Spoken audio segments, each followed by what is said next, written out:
CNE news में आप सभी का स्वागत है और अब लेते हैं खबर विशेष की ये खबर। कांग्रेस के उपाध्यक्ष राजीव मोदगिल के साथ बैठे हैं और मैं हूं कुमार मधुकर।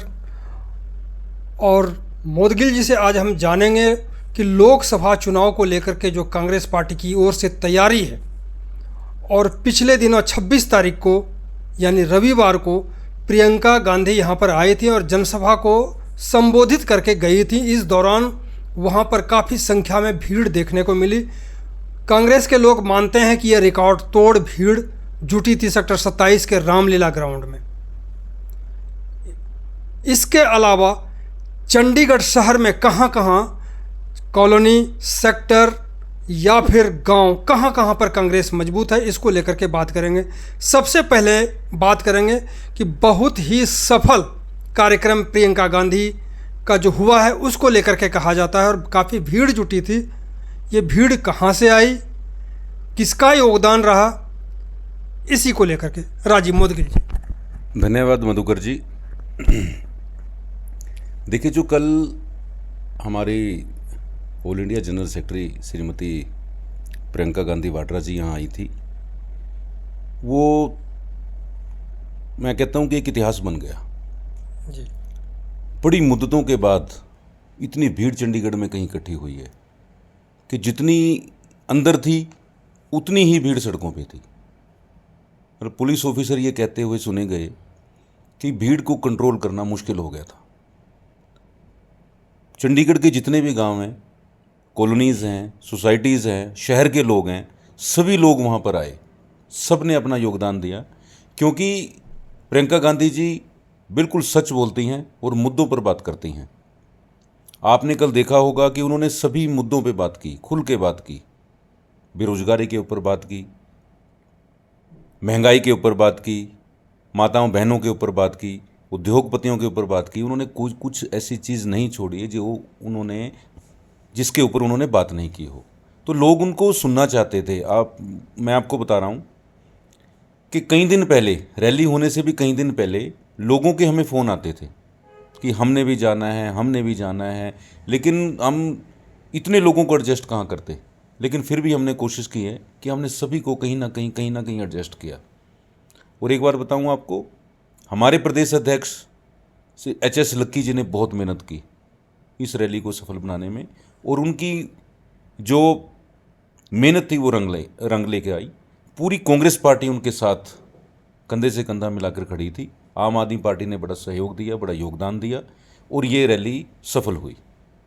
लक्की के बारे में ये कहा जाता है, जो कि आपके प्रदेश अध्यक्ष हैं HS लक्की, हरमोहिंदर सिंह लक्की जी, उनके बारे में कह रहे हैं कि ये उनका जो प्रयास था और इतने शॉर्ट टाइम में, इतने कम समय में प्रियंका गांधी के इस कार्यक्रम को मैनेज उन्होंने किया है। ये मैनेजमेंट कैसे रहा, इसको लेकर के भी कांग्रेस के अंदर के ही लोग थोड़ा सा चकित हैं। क्या ये बाहर के लोग आए थे? देखिए, एक भी जितनी भीड़ थी बिना किसी लालच के आई थी। उनको कोई खाने पीने का लालच नहीं था, कोई पैसा, एक भी पैसा हमने नहीं दिया, ना किसी ने, हमारे जो जितने भी हमारे पदाधिकारी हैं किसी ने नहीं दिया। ये भीड़ खुद अपने आप चल कर आई थी। और एक बार बताऊं आपको, रैली से एक दिन पहले पूरी रात बैठकर लक्की जी ने और उनके सहयोगी ने पूरी रात बैठकर लोगों को फ़ोन किया, उनको इनवाइट किया। और अचंभे की बात यह है कि लोगों का वहाँ से जवाब ये आता था कि हम तो पहले ही तैयार बैठे हैं, हमने तो जाना है। तो ये मेहनत होती है और इसमें सभी का योगदान होता है। लेकिन जो मेहनत सबसे ज़्यादा की है या जो इस इतने बड़े ओकेज़न को हैंडल किया है, तो वो लक्की जी ने किया है। पूरी पार्टी को साथ लेके चलना इस समय एक, क्या कहते हैं कि बहुत मेहनत वाला काम है, और लक्की जी इस मेहनत में कामयाब हुए हैं, तभी ये इतनी बड़ी, कितने हज़ार लोगों की रैली सक्सेसफुल हुई है। एक जगह मैनेजमेंट में जो कमी देखी गई वहाँ पे प्रबंधन में जी, वो है जो आपके मतलब कांग्रेस पार्टी के एक सीनियर लीडर वहाँ थे, जिनके साथ धक्कम धुक्की हुई जी, और लोगों ने कहा कि ये आम आदमी पार्टी के लोगों ने उनके साथ धक्कम धुक्की करके उनको साइड करने की कोशिश की या गिराने की भी कोशिश की। ये कहाँ तक सच है? देखिए, ऐसा कुछ नहीं हुआ, ऐसा कुछ भी नहीं हुआ। कांग्रेस पार्टी की और आम आदमी पार्टी के सारे काउंसलर स्टेज के ऊपर थे और ऐसा मेरे ख्याल से कुछ देखने को नहीं मिला कि धक्का मुक्की हुई और गिराने की कोशिश की। देखिए, भीड़ बहुत ज़्यादा थी, लोग बहुत ज़्यादा थे स्टेज के ऊपर, तो थोड़ा बहुत तो हो ही जाता है, इसमें कोई सच्चाई नहीं है कि किसी ने किसी को धक्का दिया या कुछ दिया, ऐसी कोई बात नहीं हुई। इसमें बिल्कुल सच्चाई नहीं है। थोड़ा बहुत तो देखो रश के बीच में होता ही है, वो किसी के साथ भी हो सकता है, मेरे साथ भी हो सकता है, आपके साथ भी हो सकता है, इसमें कोई सच्चाई नहीं है। किसी से बात हो रही थी, वो कह रहे थे कि शायद प्रियंका गांधी के साथ सेल्फी लेने की कोशिश में ऐसा हुआ हो, और ऐसा अगर हुआ हो तो क्या जिस तरह से धक्कम धुक्की हुई है उस पर ध्यान नहीं रखा जाना था? ऐसा कुछ नहीं हुआ, क्योंकि मैं भी स्टेज पे ही था। प्रियंका गांधी जी तो किसी को मना ही नहीं करती, फ़ोटो खिंचवाने में या सेल्फी लेने में किसी को मना नहीं किया उन्होंने। शायद किसी को सिक्योरिटी वालों ने रोक दिया हो, क्योंकि सिक्योरिटी बहुत ज़्यादा टाइट थी। आधे लोगों को तो उन्होंने चढ़ने भी नहीं दिया स्टेज के ऊपर, क्योंकि प्रोटोकॉल होता है। अगर हम तुलना करें, क्योंकि उसी मैदान पर, रामलीला मैदान में, ग्राउंड में, जेपी नड्डा जो भारतीय जनता पार्टी के राष्ट्रीय अध्यक्ष हैं जी वो भी आए थे, जी और कल जो है 26 तारीख को वो प्रियंका गांधी भी आई हुई थी। दोनों के भीड़ में क्या अंतर पाए? क्या नड्डा जी ज़्यादा सफल रहे भीड़ जुटाने में अपने चेहरे के अनुसार या अपने फेस के हिसाब से, या प्रियंका गांधी? देखिए, मैंने तो उनकी रैली अटेंड नहीं की थी, लेकिन मैंने लोगों से सुना है और कहीं मेरे ख्याल से देखा भी है कि उनका तो जो टेंट था वो भी उड़ गया था हवा में, और कुर्सियां सारी खाली पड़ी थी। आंधी भी आई थी, तूफान भी, तो उसमें तो आंधी भी थी, तूफान भी था, लोग भी नहीं आए थे, लोग भी पहुंचे नहीं थे, लोग भी नहीं आए थे मधुकर जी, मैं आपको बता रहा हूँ। सारा तो खाली पड़ा था। मैंने आपके न्यूज़ चैनल पे भी देखा है, मैंने कईयों के न्यूज़ चैनल पे भी देखा कि आधे से ज़्यादा 80% तो कुर्सियाँ खाली थी। उसका और इसका कंपैरिजन हम नहीं कर सकते। यही बात भाजपा का भी है। कुछ वीडियो भी वायरल हो रही है कि जिसमें खाली दिखाया गया प्रियंका गांधी के कार्यक्रम में हमारी रैली को जी। ऐसे मैं आपको वीडियो भेज रहा हूँ, मेरे से आप वीडियो ले लीजिए। न्यूज़ चैनलों पे चला है, जो हिंदुस्तान के बड़े स्तर के न्यूज़ चैनल हैं उन पर भी चला है कि एक कुर्सी भी खाली नहीं थी। उनको तो छोड़िए, आप सड़कों के ऊपर लोग खड़े थे। मैं आपको खुद वीडियो भेजूंगा, मैं खुद फोटोग्राफ्स आपको भेजूंगा, आप खुद चेक कर लेना, आपको पता चल जाएगा कि खाली थी या भरी हुई थी। योगी जी आए थे, राम मंदिर की बहुत ज़्यादा चर्चा करके गए वो, और भी कई चर्चाएं हुई, धार्मिक चर्चाएं हुई। जी क्या यहाँ पे धार्मिक लोग जी जो वोट डालने जाएंगे, क्या योगी जी के उस भाषण का या उस संबोधन का ज़्यादा असर उन लोगों पे दिखेगा जो धार्मिक, खासकर जो सनातन धर्म मानने वाले लोग हैं, उनके ऊपर ये प्रभाव पड़ेगा? क्या भाजपा में उनकी वोटिंग ज़्यादा होगी या कांग्रेस में होगी? देखिए मधुकर जी, सबसे पहली बात तो मैं आपको ये बताना चाहता हूँ कि राजनीति के अंदर धर्म को कभी भी मिक्स नहीं करना चाहिए। अगर हमने राजनीति करनी है तो धर्म का सहारा नहीं लेना चाहिए। मैं बिल्कुल सच्चाई आपको बता रहा हूँ। मैं भी पंडित खानदान से हूँ, आपको पता ही है। मैं भी धार्मिक संस्थानों से जुड़ा हुआ हूँ, मैं भी कई कई मंदिरों से चंडीगढ़ के जुड़ा हुआ हूँ, लेकिन आज तक हमने कभी भी धर्म को राजनीति में मिक्स करने की कोशिश कभी नहीं की। यानी कांग्रेस ने कभी ऐसा नहीं किया? बिल्कुल कभी नहीं ऐसा किया, क्योंकि हम क्यों, अगर हमने मेहनत की है, हमने डेवलपमेंट की है, तो हम अपने दम पे चलेंगे, अपने मेहनत के दम पे चलेंगे, लोगों को बताएंगे कि हमने काम क्या किया है। अब एक बार बताइए आप, योगी जी आए या मोदी जी हैं, वो सिर्फ और सिर्फ 10 सालों में हो क्या रहा है इस देश के अंदर? 3-4 मुद्दे हैं, मंदिर मस्जिद, हिंदू मुसलमान, गाय गोबर, गांधी और नेहरू, ये मुद्दे हैं, पिछले 10 साल से रेगुलर चल रहे हैं। आप बताइए मुझे कि इन मुद्दों को छोड़कर कभी डेवलपमेंट की बात की, कभी गरीबी हटाने की बात की, कभी बेरोजगारी हटाने की बात की, कभी महंगाई हटाने की बात की? क्या किया इन्होंने इन मुद्दों पे? कभी हमारी जो माताएं बहनों के साथ दुर्व्यवहार हो रहा है पूरे हिंदुस्तान के अंदर, कभी उनके ऊपर बात की? बताइए आप। जो लोगों को धमकियां दी जा रही हैं, लोगों को ईडी और सीबीआई और इनकम टैक्स से डराया जा रहा है, कभी इनके ऊपर बात की? तो सिर्फ धर्म धर्म धर्म धर्म धर्म धर्म को राजनीति के अंदर नहीं लाना चाहिए, कभी भी नहीं लाना चाहिए। मैं सब धर्मों को मानता हूं। अगर राजनीतिक लाभ मिले तो क्यों ना लाना चाहिए? नहीं, ये गलत बात है ना। आप बताइए कि आपने 10 साल में डेवलपमेंट क्या की, आप उनका ब्यौरा दीजिए कि आपने क्या किया। आप चंडीगढ़ की बात ले लीजिए, अगर आप लोगों ने काम किया तो बताइए काम क्या किया। बताइए पिछले 10 साल में आपकी एमपी कहाँ थी? इतनी बड़ी भयंकर महामारी चली है कोरोना की, कितने लोग चंडीगढ़ के यहाँ जो अपनी जान गंवा चुके हैं, कितने लोग क्या कहते हैं कि जिनके पास पैसा नहीं था, जिनके पास अन्न नहीं था। कल मैं 40 सेक्टर में किसी को मिलने के लिए गया था, उन लोगों ने बताया कि हमारे पास तो खाने को आटा भी नहीं था, हमारे पास दवाई लेने को पैसे नहीं थे।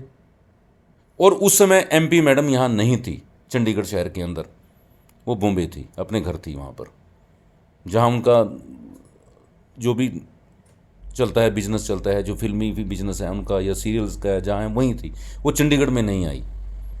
अगर मुद्दों के ऊपर बात की जाए तो बीजेपी कहीं भी नहीं ठहर सकती।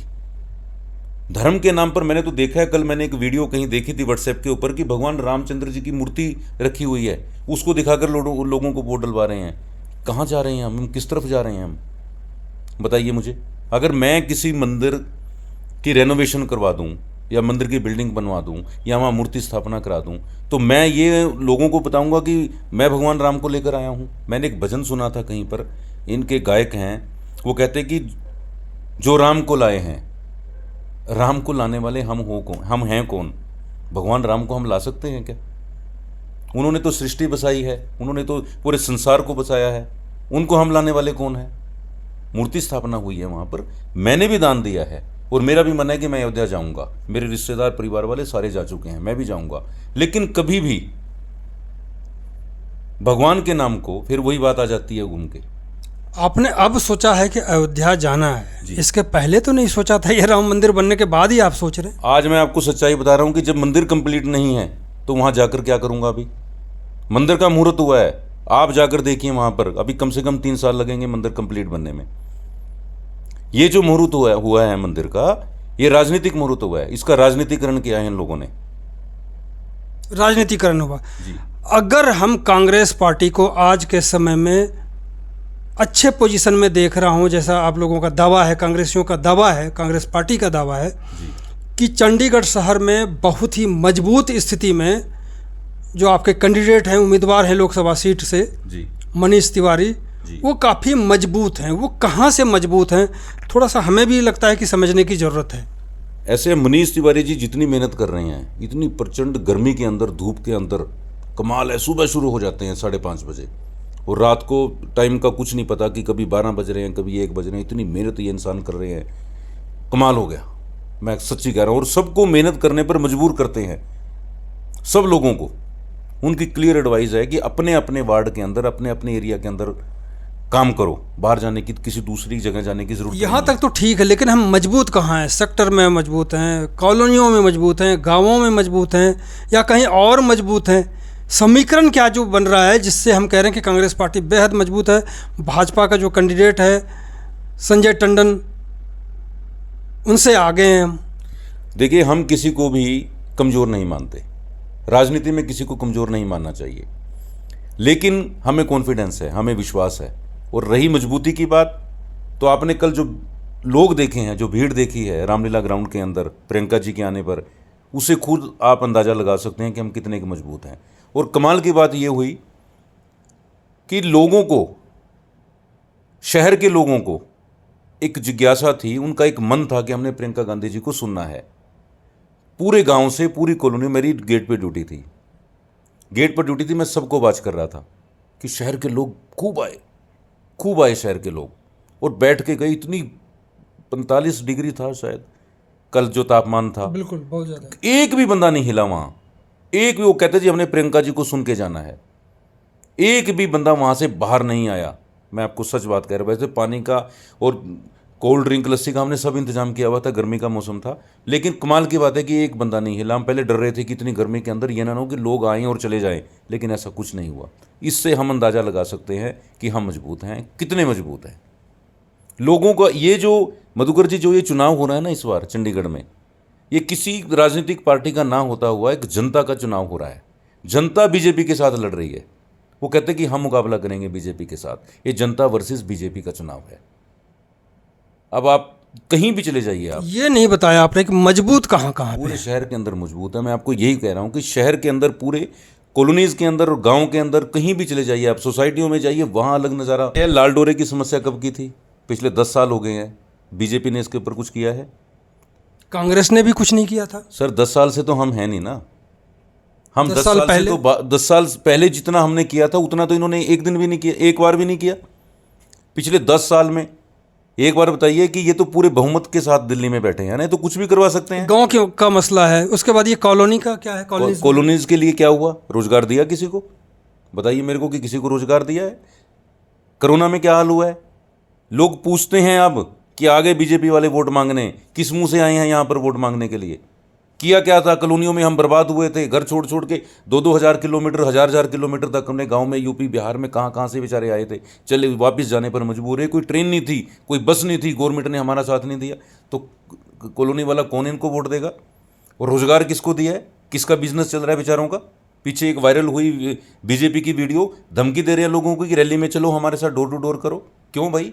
ज़बरदस्ती क्यों? तुम्हारा कनेक्शन काट देंगे, तुम्हारा पानी का कनेक्शन काट देंगे, तुम्हारा बिजली का काट देंगे, ऐसे वोट डलती है क्या? अब आप एक बार बताइए कि कॉलोनियों के लोग कैसे वोट देंगे इनको? आप देखो जाके कि जब ये बीजेपी के उम्मीदवार कॉलोनियों के अंदर, गांव के अंदर जाते, कितने लोग साथ होते हैं उनके? 15 लोग, 20 लोग। और जब मनीष तिवारी जी निकलते हैं, लक्की जी निकलते हैं गांव में, कॉलोनियों में, कितने सैकड़े लोग होते हैं साथ में। आप अंदाजा लगा लीजिए शहर में क्या काम हुआ है, कितने नोटिस आए हुए हैं लोगों को। बताइए आप, कितने नोटिस नहीं? फिर भी व्यापारी भाजपा के साथ हैं, लगातार कोई प्रोग्राम कर करके समर्थन दे रहे हैं व्यापारी नेता वगैरह। देखिए मैं आपको सच्चाई, पहले भी मैंने जिक्र किया है इस बात का, अब दोबारा मैं फिर जिक्र कर रहा हूँ कि व्यापारी वर्ग, उनसे पूछ के देखिए आप, उनका इंटरव्यू लेके दीजिए, थोड़ी देर बात कीजिए उनसे, 5-10 मिनट बात कीजिए, उसके बाद वो खुलेंगे आपके साथ। कितने करोड़ों रुपए के नोटिस हैं उनको। तो क्या भाजपा से डर करके चुप हैं ये व्यापारी? बिल्कुल डर के चुप है कि कहीं कुछ इलेक्शन के बीच में ना कुछ कर दें, कहीं कोई ईडी उडी को ना भेज दें, या कहीं कोई इनकम टैक्स को ना भेज दें। ये डर का माहौल है। लेकिन अब डर खत्म होगा, 1 तारीख को डर चंडीगढ़ से खत्म होगा, ये मैं आपको दावे के साथ कह सकता हूँ। लोग खुलकर वोट डालेंगे और ये एक रिकॉर्ड बनेगा। मैं बहुत बड़ी बात नहीं करना चाहता, लेकिन रिकॉर्ड बनेगा। जीत होगी और सच्चाई की जीत होगी, सच की जीत होगी। किसकी जीत होगी? कांग्रेस पार्टी की और गठबंधन की जीत होगी। आम आदमी पार्टी और गठबंधन जो हम मिलकर चंडीगढ़ में ये चुनाव लड़ रहे हैं, हमको जनता का भरपूर सहयोग मिल रहा है, भरपूर साथ मिल रहा है, और हम यहाँ से कामयाब होंगे। तो कुल मिलाकर के उपाध्यक्ष कांग्रेस पार्टी के राजीव मोदगिल बता रहे हैं कि कहाँ कहाँ मजबूत हैं। HS लक्की जो प्रधान हैं कांग्रेस के, उन्होंने किस तरह से पूरा प्रबंधन करते हुए और उतनी बड़ी भीड़ जुटाई, व्यापारी किस तरह से डर रहे हैं, धर्म का किस तरह से राजनीति में मिक्स किया जा रहा है धर्म को, उसको लेकर के उन्होंने साफ साफ कहा। बहुत बहुत धन्यवाद आपका बात करने के लिए, और आपकी बात सच हो ये कांग्रेस के लोग उम्मीद कर रहे हैं। बहुत बहुत धन्यवाद आपका। जीत सच्चाई की होगी, मैं आपको बार बार ये कह रहा हूँ, और लोग राहत की सांस लेंगे, लोग खुल के जिएंगे 1 तारीख के बाद। 1 तारीख के बाद। धन्यवाद आपका। धन्यवाद सर। CNE न्यूज के साथ बने रहने के लिए आप सभी का बहुत बहुत धन्यवाद।